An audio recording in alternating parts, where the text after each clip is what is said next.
नमस्कार दोस्तों, मैं परम ज्योति का संजय एक बार फिर आप लोगों के सामने हूँ भगवान श्री कृष्ण की एक नई लीला के साथ।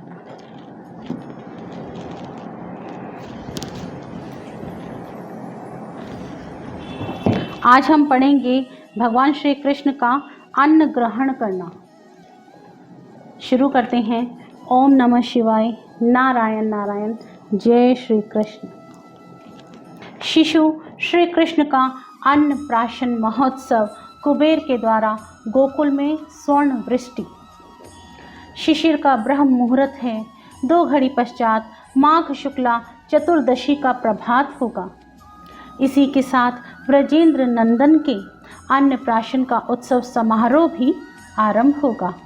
मानो इसकी सूचना प्रातः समीर को भी मिल चुकी है, इसीलिए वह गवाक्षर रंध्रों के पथ से आकर प्रथम पर्यंक शयनी वजेंद्र महिषी के, फिर उनके वक्षः स्थल पर विराजित निंद्रित ब्रजेंद्र नंदन के श्री कृष्णचंद्र के पादारविंद उसने स्पर्श किए।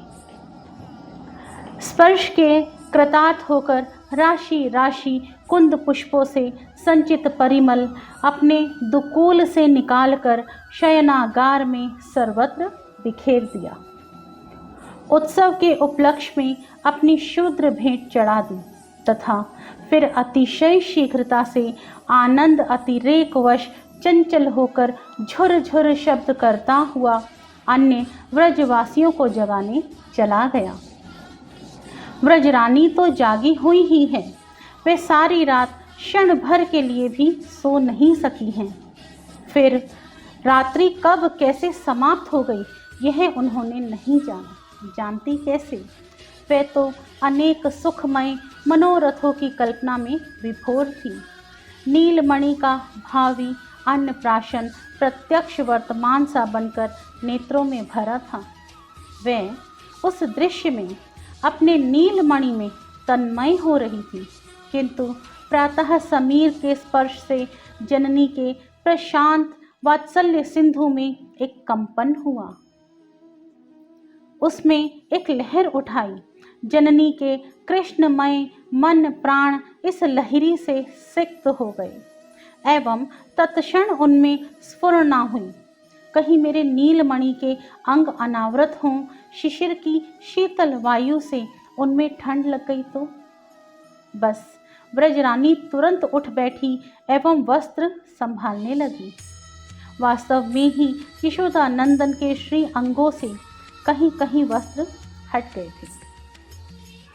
जननी उन्हें गोद में लेकर वस्त्रों से ढकने लगी।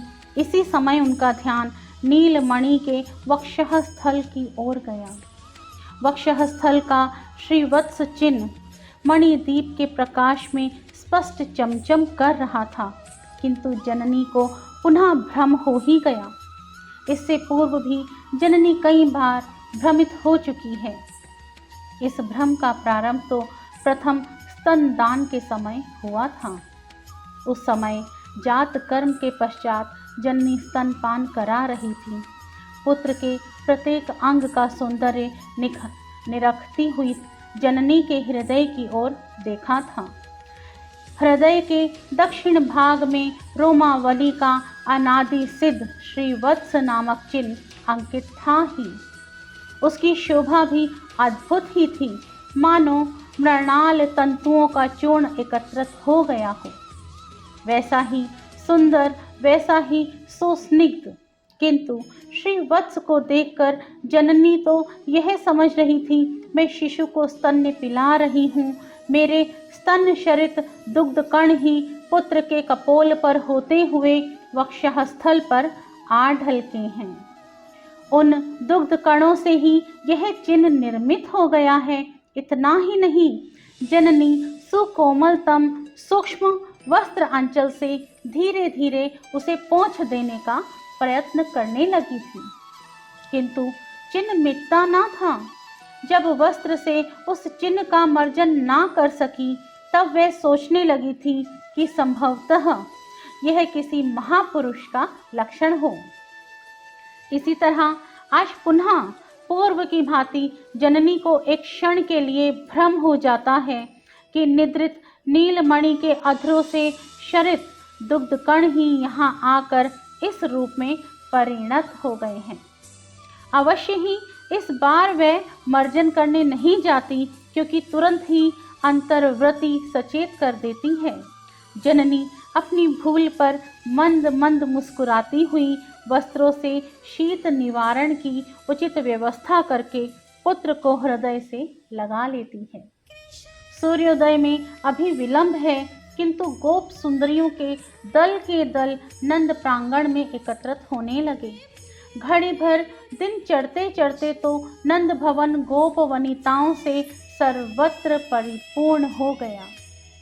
नंद भवन में पुर महिलाओं के लिए समय असमय की रोकथाम तो है नहीं, तथा ब्रजपुर में नंद नंदन के अन्नप्राशन मुहूर्त की सूचना फैल चुकी है। इसलिए आज यमुना स्नान करके कितनी ही गोप सुंदरियां तो घर भी नहीं गईं, सीधे नंद भवन में ही चली आईं। जिनके अतिशय अल्पवयस्क पुत्र हैं, उन्हें ही आने में कुछ विलंब हुआ, पर आई सब। छोटे शिशुओं को गोद में लिए, किंचित वयस्क पुत्रों की उंगली पकड़े, मंगल गीत गाते आई हुई गोप सुंदरियों की मधुर कंठ ध्वनि से सुमधुर झन झन झिन झिन रुंझुन रुंझुन कंकण कंकिणी नुपुर ध्वनि से राजपथ तथा राजपथ के दोनों ओर स्थित उत्तुंग प्रासाद प्रतिशब्दित होने लगे। उन गोपांगनाओं की प्रत्येक भाव भंगी से एक अद्भुत वात्सल्य, अप्रतिम मात्र भाव का निर्झर झरता जा रहा है। उपनंद जी ने आदेश दे रखा है कि आज मध्याह्न तक गोपाचारण स्थगित रहे। ब्रजेंद्र नंदन के अन्नप्राशन के पश्चात समय रहने पर गाय निकटवर्ती वन में कुछ समय घुमा ली जाए। अतः गोप मंडली भी शीघ्रता से गायों को दुह कर उनके सामने प्रचुर हरित तृण डालकर तथा स्वयं स्नान आदि समाप्त कर विभिन्न वेशभूषा से अलंकृत होकर नंद भवन की ओर उमड़ पड़ते हैं। उनकी पत्नियां माताएं तो पहले ही चली गई हैं। गायों की व्यवस्था करने के लिए वे सब रुके थे। उनकी व्यवस्था तो इन्होंने कर भी दी, किंतु शीघ्र से शीघ्र नंद भवन पहुंचने की, नेत्रों से नंद नंदन को जी भरकर निहारने की प्रबल उत्कंठावश दूध की उचित व्यवस्था ये नहीं ही कर सके। दुहे हुए दूध से पूर्ण भांडों को घर पहुंचाने तक का धैर्य भी इनमें ना रहा। कुछ ही भांड घर आए, अधिकांश गोष्ठ में ही रह गए, और तो क्या बहुत सी गायें बिना दुहे ही रह गईं। गोवत्सों को यूं ही उन्मुक्त कर दिया गया। चौकड़े भरते हुए बछड़े अपनी माताओं से जा मिले। इसी अवस्था में उन्हें छोड़कर गोप द्रुत गति से नंदालय की ओर चल पड़े। यथा समय व्रज रानी नित्य कर्म से निवृत्त होकर पुत्र को गोद में लिए आंगन में चली आती हैं। गोपांगनाओं की अपार भीड़ उन्हें चारों ओर से घेर लेती है। निकटतम कुटुंबियों को नंद रानी ने दासी भेजकर निमंत्रित किया है। वे सब आ गई हैं। ब्रजरानी एक बार भंडार की ओर जाती हैं। वहां पुत्र को गोद में लिए श्री रोहिणी जी सारी व्यवस्था कर रही हैं। आजू कान करी है अन्नप्राशन, मणिकंचन के थार भराए, भांति भांति के बासन। श्री रोहिणी जी का यह परिश्रम देखकर ब्रजरानी की आंखों में स्नेह जल भर आता है। सजल नेत्रों से वे कुछ क्षण रोहिणी जी की ओर देखकर फिर उन निमंत्रित कुटुंबी व्रजवधुओं की ओर देखने लगती हैं। इतना संकेत पर्याप्त है। वे शतत व्रज बहुएं तुरंत ही पकवान बनाने में जुट जाती हैं।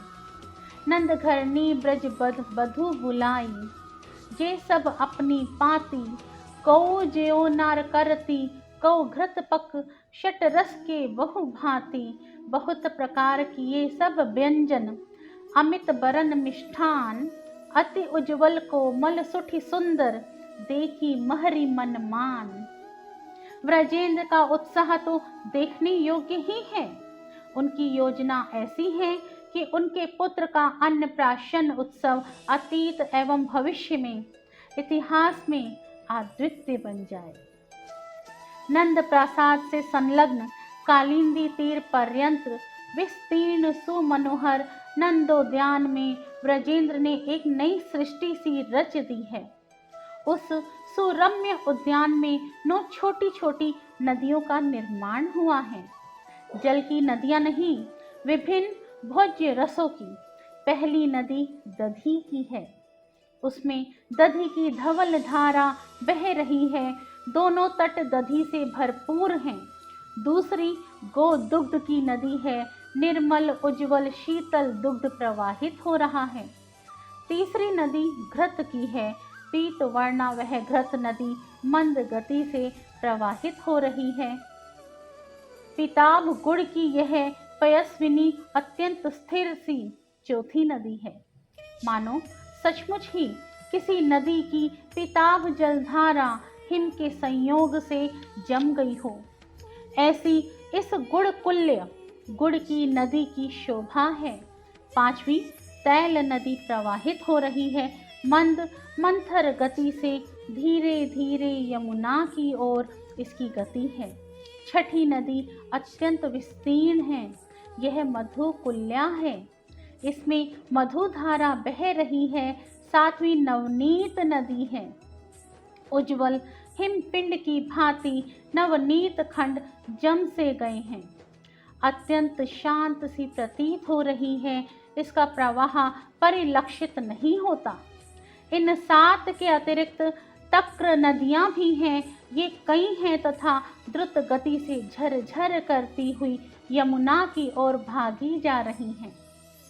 कुछ शर्क रोधक नदियां हैं, इनकी शर्करा मिश्रित मिष्ट जलधारा अत्यंत प्रखर गति से उद्यान की परिक्रमा कर रही है।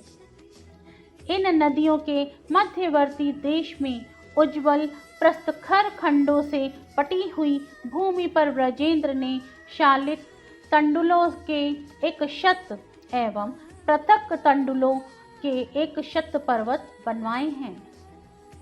वही 7 लवण पर्वतों का भी निर्माण करवाया है।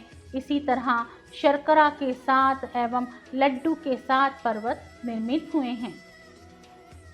परिपक्व सुमधुर फलों के 16 पर्वत रचे गए हैं। यवचूर्ण जौ के आटे तथा गोधूम चूर्ण गेहूं के आटे के भी अनेक पर्वत बने हैं। मोदकों का पर्वत निर्मित हुआ है। विशेष कौशल से निर्मित अत्यंत सुस्वादु एक प्रकार की पूरियों के अनेक पर्वत खड़े किए गए हैं। इन पूरियों के पर्वतों पर राशि राशि सुसंस्कृत लड्डू रख दिए गए हैं। इनसे कुछ हटकर व्रजेंद्र ने 7 कोड़ियों के पर्वत बनवाए हैं। वहीं पर सुवासित जल युक्त कपूर आदि मिश्रित चंदन, अगुरु, कस्तूरी, कुमकुम समन्वित तांबुलों का अत्यंत विस्तृत एवं द्वारहीन एक मंदिर निर्माण कराया है। विभिन्न जाति की रत्न राशि एवं सुवर्ण सुरम्य मुक्ताफल तथा प्रवाल पुंज ढेर के ढेर यथास्थान रख दिए गए हैं। रंग बिरंगे सुंदर वस्त्र एवं सुंदर आभूषणों के स्तूप लगाए गए हैं। जिस आंगन में श्री कृष्णचंद्र अन्न प्राशन करेंगे उसे वह व्रजेंद्र ने स्वयं उपस्थित रहकर सजाया है। सुमार्जित चंदनवारी से सर्वक्त सिक्त विशाल सुंदर प्रांगण में चारों ओर से ऊंचे ऊंचे सघन कदली स्तंभ खड़े कर दिए गए हैं। कदली स्तंभों पर यथास्थान सूक्ष्म वस्त्रों से ग्रथित आम्र नव पल्लव टंगे हैं। स्थान स्थान पर फल पल्लव समन्वित चंदन, अगुरु, कस्तूरी, पुष्प परिशोभित अनेक मंगल कलश रखे हैं। कलश के समीप पुष्प समूहों के चित्र विचित्र वस्त्रों के ढेर लगे हुए हैं। ब्राह्मणों के विराजने के लिए यथास्थान आसन एवं उनकी पूजा के लिए मधुपर्क पूरित अनेक पात्र रखे हुए हैं। शत शत स्वर्ण सिंहासन दान के लिए सजा सजा कर रखे हुए हैं। यह सारी व्यवस्था ब्रजेंद्र ने केवल 3 पहर में ही की है। असंख्य गोप सेवकों को लेकर आधी रात के समय ब्रजेश्वर ने कार्य प्रारंभ किया था। पहर दिन चढ़ते चढ़ते सारी व्यवस्था पूर्ण हो गई है। अब इधर रेवती नक्षत्र भी प्रारंभ हो चुका है, शुभ योग भी आ गया है। आज चंद्र तो मीन लग्न में अवस्थित है ही। ब्राह्मण भी कदलीप मंडप में पधार गए हैं, अतः अविलंब क्रिया आरंभ हो जाती है। शास्त्र विधि का अनुसरण करते हुए ब्रजेंद्र ब्रज रानी दोनों ही पुनः मंगल स्नान करते हैं। स्वयं निवृत्त होकर फिर ब्रजेश्वरी श्री कृष्ण चंद्र को स्नान कराती हैं।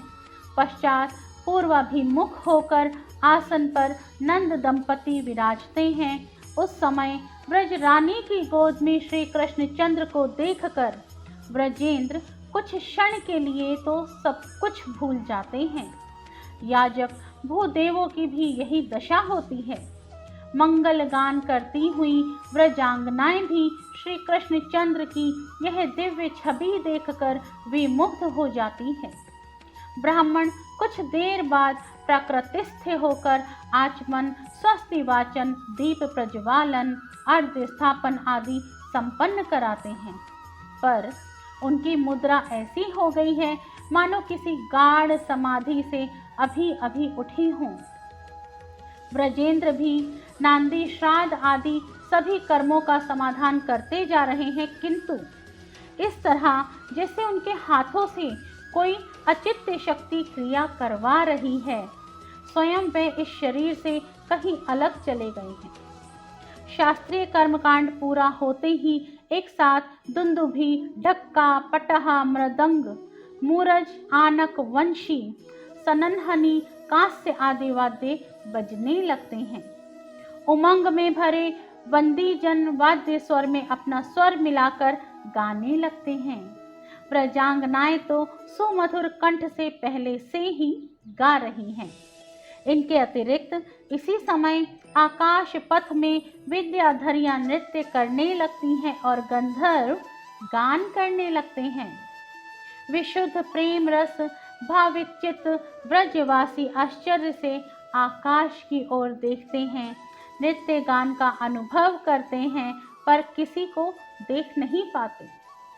वे सोचते हैं संभव है हमारे ही नृत्य गान की प्रतिध्वनि हो, अथवा अभी अभी ब्रजेंद्र नंदन के अन्नप्राशन संस्कार संबंधी दी हुई आहुति को ग्रहण करने के लिए अंतरिक्ष में जो देव वृंद पधारे हैं उन्हीं का नर्तन गायन हो।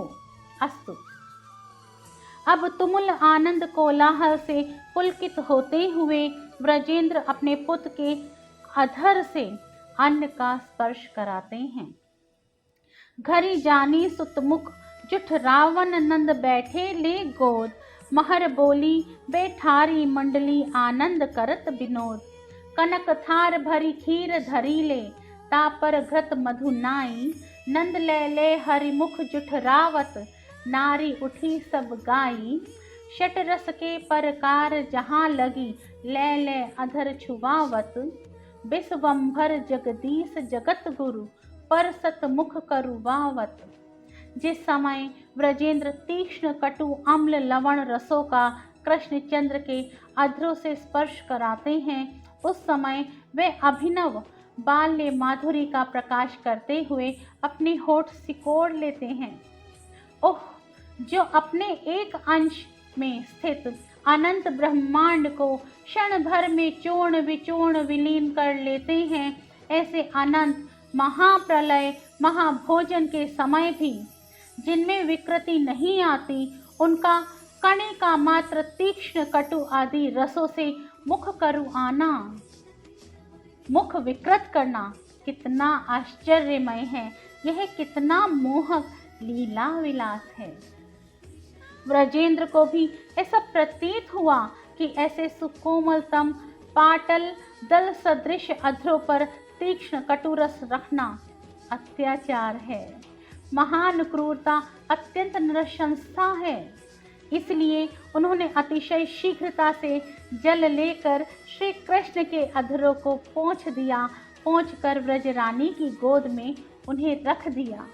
तनक तनक जल अधर पोंछी के जसुमती पे पहुँचाए।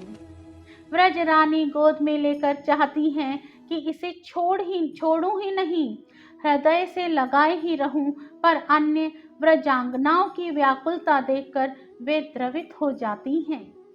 पास में खड़ी यशोदा नंदन को हृदय पर धारण करने के लिए अत्यंत उत्कंठित एक गोपी की गोद में वे पुत्र को रख देती हैं। फिर तो क्रमशः गोद में लेकर मुख चूम चूम कर गोप सुंदरियां कृतार्थ हो जाती हैं।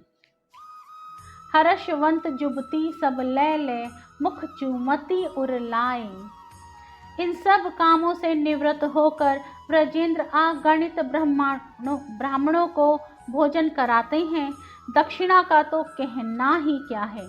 इतनी प्रचुर दक्षिणा प्रत्येक ब्राह्मण को मिली है कि वे ढो नहीं सकते। इनके अतिरिक्त कितना दान हुआ, इसकी इयता करना संभव नहीं है। वे सब अन्न आदि के पर्वत भी वितरण कर दिए गए। दधि दुग्ध की नदियों के लिए तो कोई प्रतिबंध ही नहीं है। जो चाहे जितना चाहे उसमें से ले सकता है। बहुतों ने तो लिए भी, पर वह तो नदी है, चतुर्थांश भी रिक्त ना हो सकी। इसीलिए वह आनंद उन्मत्त हुए गोप बालकों की क्रीड़ा स्थली बन गई। उसमें कूद कूद कर वे स्नान करने लगे। ब्रजेंद्र ने सोच समझकर ही इसका निर्माण कराया था। ब्रजेंद्र नंदन के जन्मोत्सव के उपलक्ष्य में दूध दही बिखेर कर गोपों ने दधि दुग्ध की धारा बहा दी थी, गर्त बना दिए थे। आज ब्रजेंद्र ने उनका आनंद वर्धन करने के लिए अपनी ओर से दधि दुग्ध आदि की नदियां बहा दी। ब्राह्मण भोजन अतिथि सत्कार समाप्त कर गोपकुल के साथ ब्रजेंद्र भोजन करने बैठते हैं। महर गोप सब ही मिली बैठे, पनवारे परसाए, भोजन करत अधिक रुचि उपजी, जो जाके मन भाए। ब्रजेंद्र भोजन करके उठे ही थे कि कुछ गोप बालकों ने आकर कहा, बाबा हम लोग तो यहाँ थे, उत्सव में विभोर थे। पीछे से किसी ने आकाश से समस्त गोकुल में स्वर्ण की वृष्टि की है। वास्तव में ही वृष्टि हुई थी। कुबेर दर्शन कर कृतार्थ होने की आशा से श्री कृष्ण चंद्र का अन्नप्राशन देखने आए थे। मन में आया, अपने स्वामी ब्रजेंद्र नंदन श्री कृष्ण चंद्र को मैं क्या भेंट चढ़ाऊं। मेरे पास ही क्या है, यह वस्तु तो उन्हीं की ही है, पर उनकी वस्तु ही उन्हें अर्पण कर देने पर वे प्रसन्न हो जाते हैं। फिर संकोच क्या है। लो नाथ, मेरा यह क्षुद्र उपहार तुम्हारी प्रीति का कारण हो।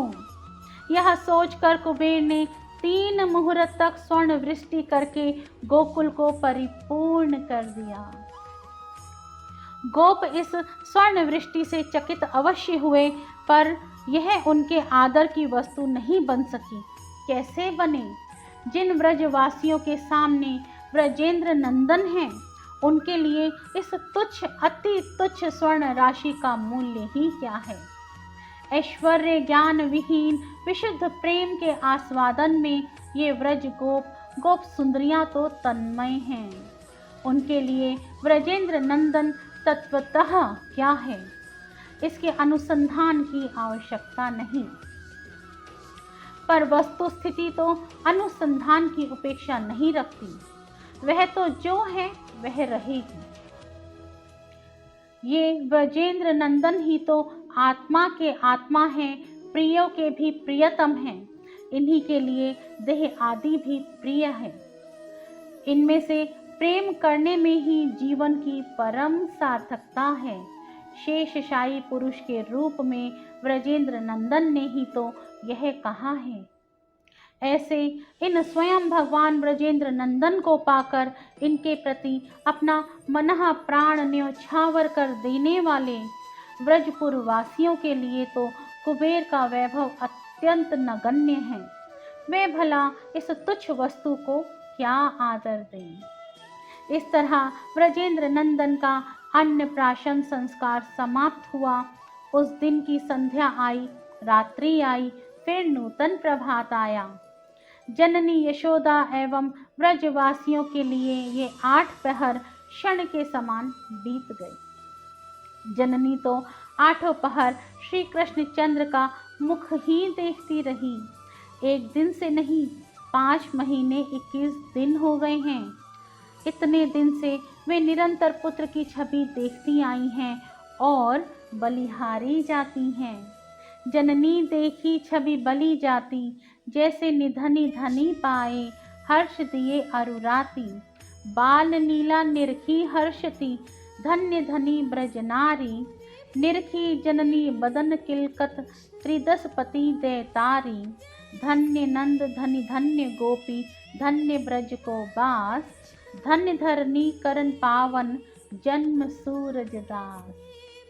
ये यहीं पर समाप्त होता है। अपने अगले अंश में हम पढ़ेंगे ब्रज में क्रमशः 6 ऋतुओं का आगमन और श्री कृष्ण की वर्षगांठ। ओम नमः शिवाय। नारायण नारायण। जय श्री कृष्ण।